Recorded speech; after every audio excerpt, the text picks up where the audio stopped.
నాగమల్లి మనం చేసినప్పుడు ఆ ఇష్యూ ఫైనాన్షియల్ ఇష్యూస్ అరణ్ గారు మొత్తం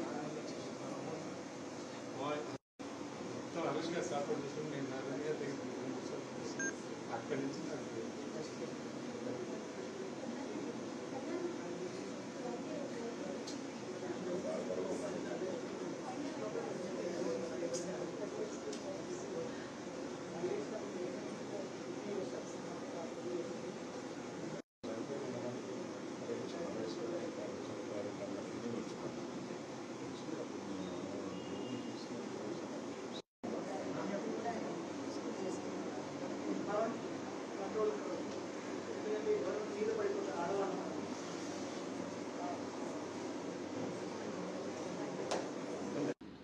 సెవెంటీస్లో నేను తీసిన దేవుడి దిగి వస్తే బ్లాక్ అండ్ వైట్.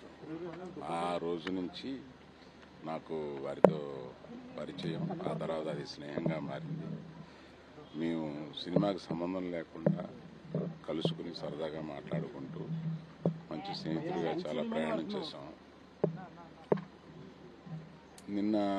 మొన్న నేను విని చనిపోయింటే అయ్యో ఇంత తొందరగా చనిపోయారేంటి ఈయన అనుకుని ఎంత వయసు ఉంటుంది అని ఇంటర్నెట్లో చూసిన తర్వాత ఇంకొంతకాలం ఉంటే బాగుండేమో, ఆయన కొంచెం తొందరగా వెళ్ళిపోయారు అని అనిపించింది. సహృదయుడు, స్నేహపాత్రుడు. అది కాకుండా ఆయన సిరిసిరి మూవలో ఆయన పెర్ఫార్మెన్స్ చూసినప్పుడు నిర్ఘాంతపోయాం అందరం. ఆ రోజు ప్రివ్యూ బాగా గుర్తుంది.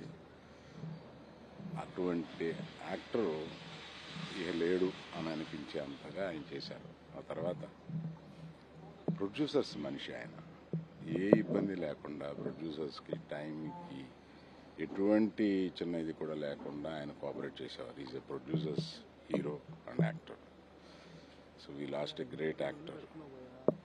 అండ్ వారి కుటుంబానికి సానుభూతిని ఇప్పుడే తెలియపరిచి, వారి శ్రీమతి నేను ఒక స్కూల్లో చదువుకున్నాం. అది ఇప్పుడు గుర్తు చేసుకుని మేము వారిని పరామర్శించి వస్తాను. వారి కుటుంబానికి మనశ్శాంతి కలగాలని, వారంతా ధైర్యంతో ఉండాలని కోరుకుంటున్నాను.